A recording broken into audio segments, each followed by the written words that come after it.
Well, I know I said that I might make the top out of some of this southern yellow pine, same as the core. But when I was having a rummage through the wood pile, I found quite a nice European spruce wedge. Normally I'd use for an arch top off, I'd use it on this. So obviously it's been glued together, cut out on the bandsaw, and what I'm doing now is I'm planing onto it these facets. It's going to have this piezo transducer under the saddle. For that to work efficiently, you need to have a decent brake angle over the saddle, so you've got this down bearing pressure. And the greater that angle, the more the downward pressure is. Obviously you don't want it too much, otherwise it's going to choke the pickup. Also, I want the neck to lean back. Most mandolins, the neck leans back relative to the body. So when someone picks it up, I want it to feel mandolin-like to them. So first of all, I've got this area here. That's going to be in alignment with the surface of the neck, and the fretboard's going to go on there. So that's going back at 5 degrees. I've got this kind of flattish area here where the bridge is going to sit, and then I've planed this back here to about 5mm or so at the rim, and that's where the tailpiece is going to sit. So you can see that we're going to have this decent brake angle over here. The area in between these two I've just planed flat, and that's where I'm going to route out the slots for the pickups. And then once I know exactly where the pickups are going to go, how the surrounds are going to fit, etc., I'm then going to start carving the rest of it. So that's what I'm going to do now, a bit of routing.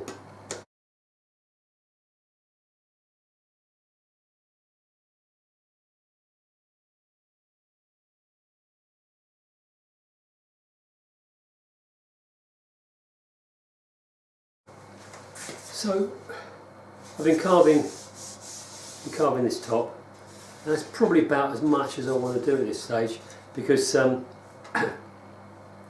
obviously got to be glued to that central core, trimmed up, purflings, etc. So that final shaping around the edges I'll do once the purflings are in place.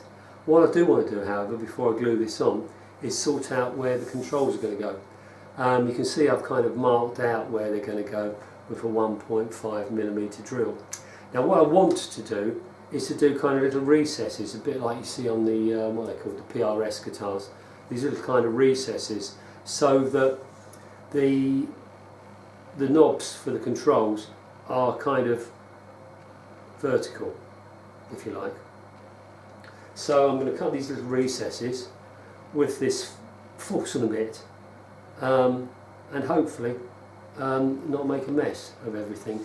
I've not done this before, so let's have a go. So I've used a couple of these thickness gauge thingamajigs to set the depth of the Forstner bit, so I can't go any further than that, so there's no danger of going right the way through the top. So I've lined the tip of the Forstner bit up the best I can with the 1.5mm hole, pilot hole, and everything's clamped down so that it doesn't move. So here we go.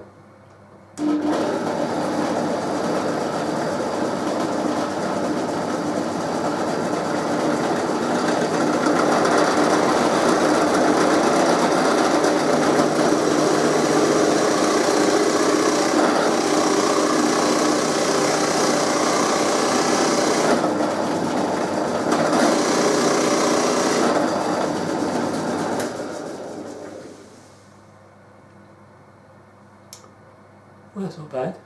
Nothing to be frightened of. Okay, let's do the second one, see what happens. Right.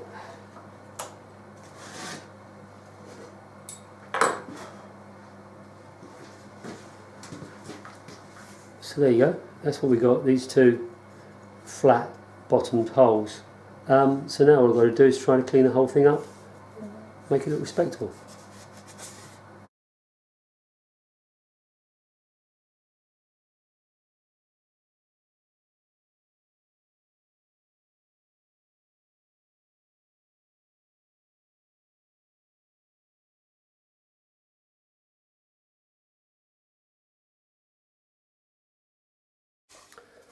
Right, so as you can see, these pieces of plywood have been glued in place, plywood panels to reinforce the koa back.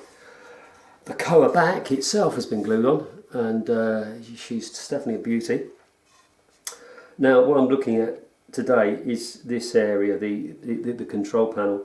So routed through that plywood panel parallel to the recess or the hole in the koa, and also you can see that I've glued two pieces of plywood coming across here. Now those two pieces of plywood support this little panel which goes in there, and of course it also gives somewhere for the fixing screws to attach. And this plywood panel will be glued to the koa, and that will mean then that, if I can do this, that will come off together like that. So that will be the recess cover, and then it will pop in there, screws through here into those pieces of plywood.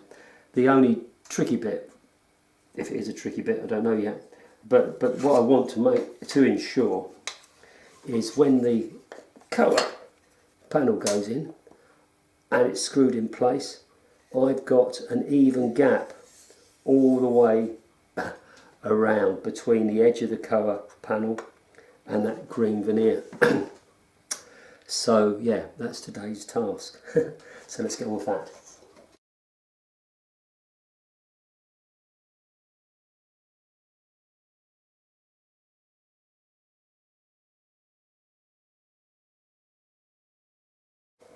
So after a bit of jiggery pokery with some thin veneer to use as shims and some wooden pegs, I've got this panel exactly how I wanted it to be, lovely even gap all the way around. So really pleased with that. On the other side, this whole area has been painted with conductive paint, and I've lined the area where the controls themselves are going to be with some self-adhesive copper sheet, and that really is a pain to work with, that stuff. The inside of the top, or the back surface of the top, mirrors that conductive paint, and the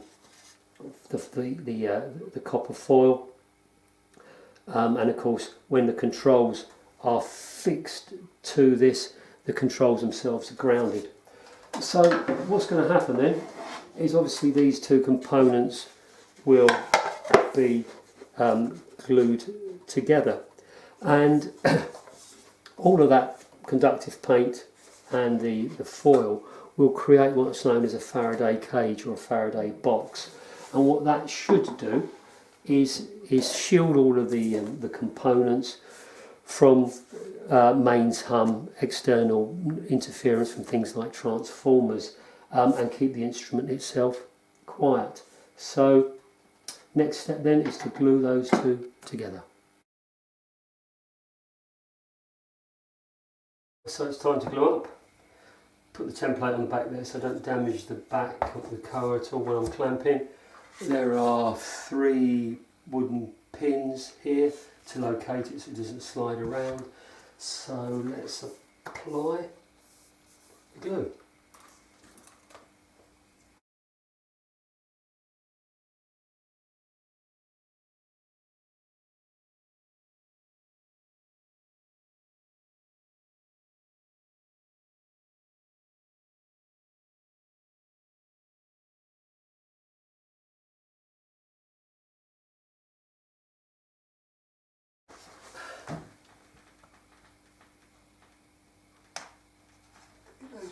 Pins in. That's it.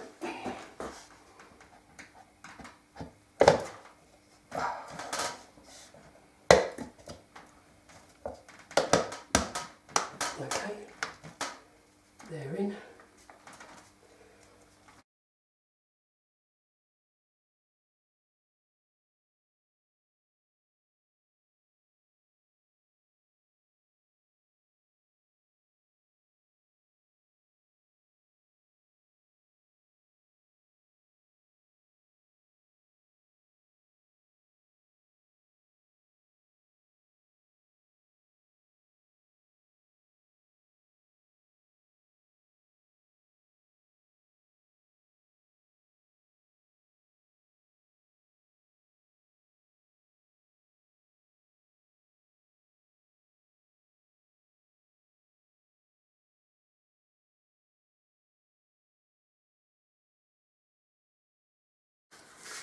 Well, as you can see, the top has been glued on.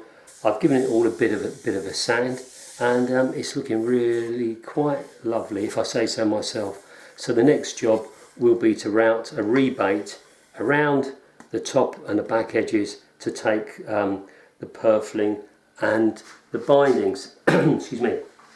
But that will be some time later.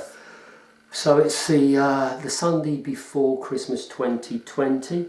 It appears that the situation with COVID-19 in the UK has ramped up now with this new variant. So all I can say to you is please keep safe. Take care over the Christmas holidays, because I want to see you back here in the new year and we can have another chat about this mandolin. So you take care, the best Christmas you can, and I'll see you on the other side. Cheers.